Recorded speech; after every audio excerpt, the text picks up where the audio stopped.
So this video emerged earlier, and it's Fever shoot-around, and Caitlin Clark is all up in it. Another clip has surfaced of Caitlin Clark down in Atlanta, right before this playoff game shooting shots. They did this without Caitlin Clark. They have a lot of baggage on there, as you guys know. Caitlin Clark is the only mainstream draw in the WNBA, so the Indiana Fever, obviously, they're playing Game 3 tonight. 2 minutes ago, a new practice video of Caitlin Clark went viral. Fans can't stop talking. Is she really ready for the semifinals? Let's dive in. People were hanging on believing that Caitlin Clark was coming back. So, this video emerged earlier, and it's Fever shootout, and Caitlin Clark is all up in it. This video emerged earlier, showing the Fever shootout where Caitlin Clark was fully involved.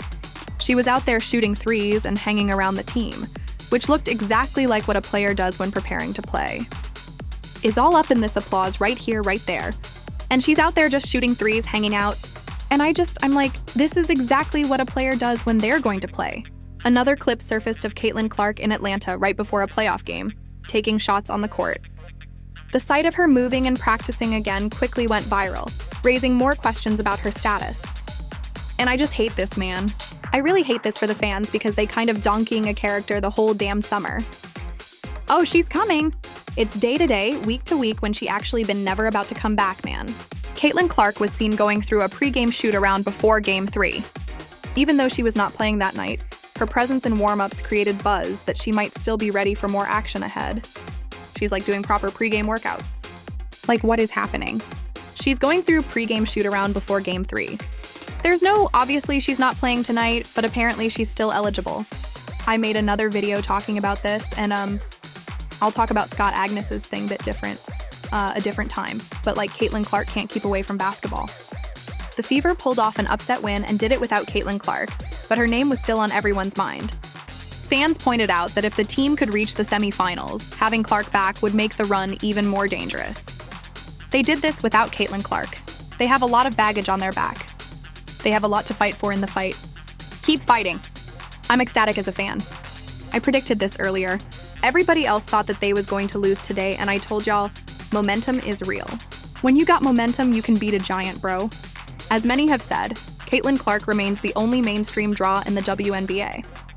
Her practice footage going viral shows just how much excitement she brings whenever she steps on the court, even briefly.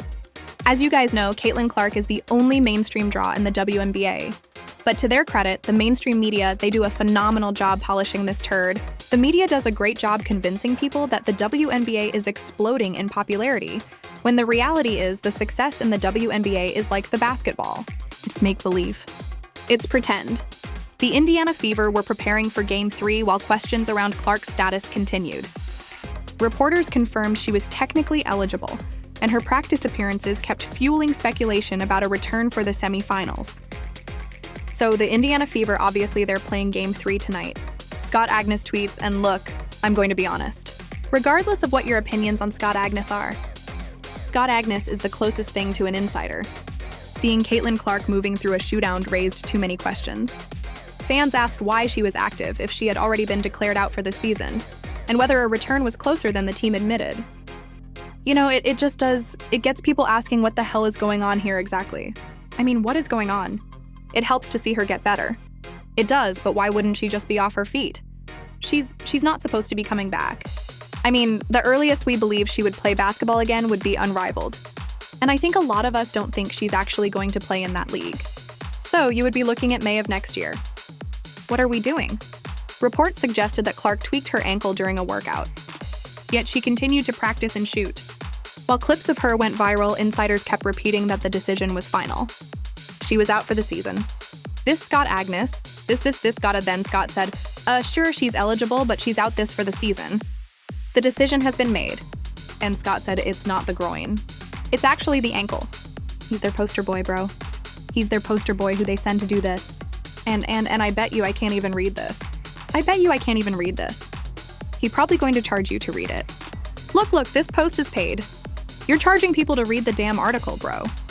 Observers pointed out that Caitlin Clark had been running and changing directions at full speed for weeks.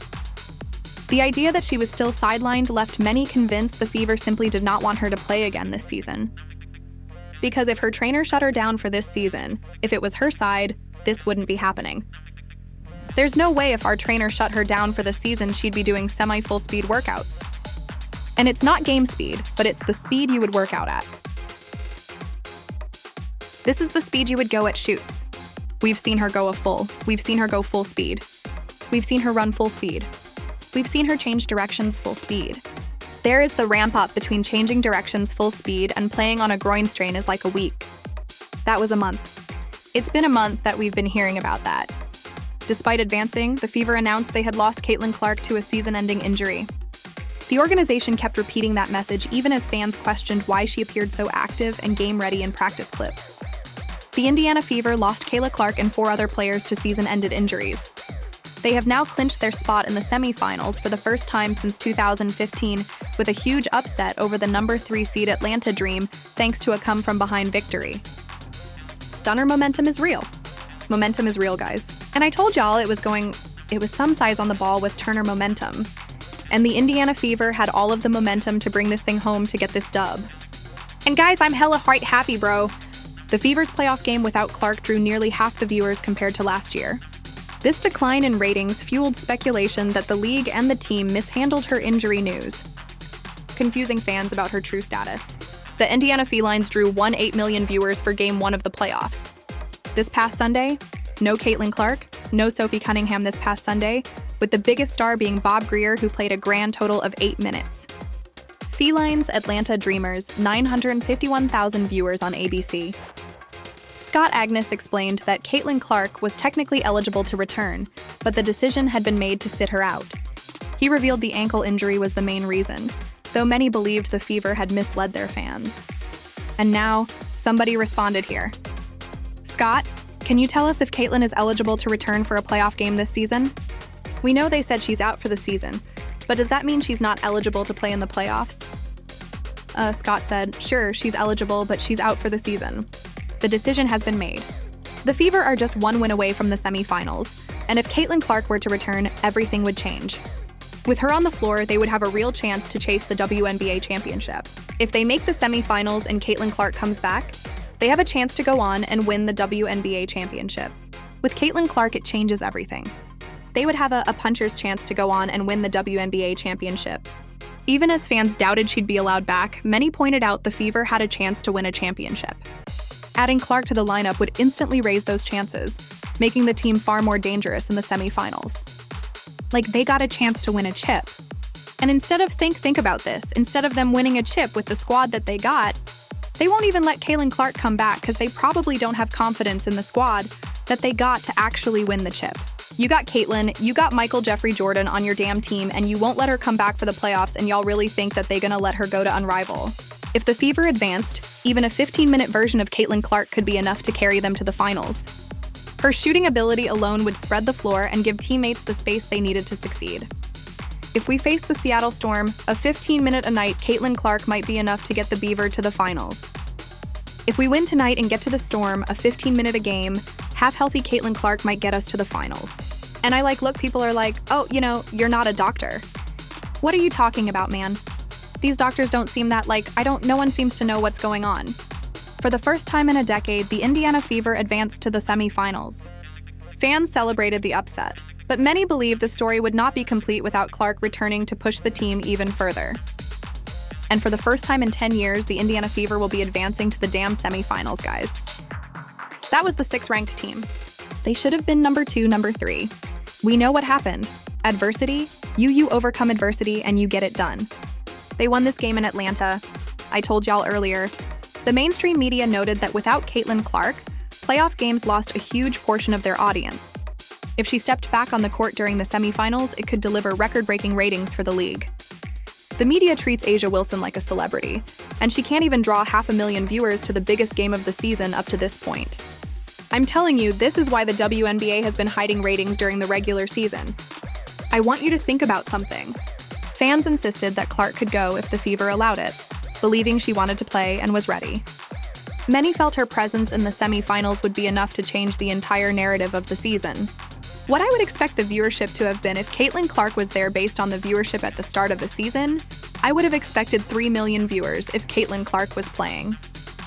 There was 95 million. They just got outdrew by the Aces. 66% of people said, I'm not bothered watching. 66% said no. If they make the semifinals and Caitlin Clark comes back, they have a chance to go on and win the WNBA championship. You got Caitlin, you got Michael Jeffrey Jordan on your damn team, and you won't let her come back for the playoffs. A 15-minute a night Caitlin Clark might be enough to get the Fever to the finals. For the first time in 10 years, the Indiana Fever will be advancing to the semifinals. As you guys know, Caitlin Clark is the only mainstream draw in the WNBA. If they make the semifinals and Caitlin Clark comes back, they have a chance to go on and win the WNBA championship. They're in the Taj playoffs and they're not letting her come back. Bro, there is no world where Caitlin Clark cannot help the Indiana Fever make the finals, especially if we play the Seattle Storm. And for the first time in 10 years, the Indiana Fever will be advancing to the damn semifinals. As you guys know, Caitlin Clark is the only mainstream draw in the WNBA. I'm fully convinced Caitlin Clark could go if she wanted to, if the Fever were going to let her. The wait is almost over. Caitlin Clark is ready for the semifinal stage. Don't miss a moment. Like, subscribe and share for all the latest updates.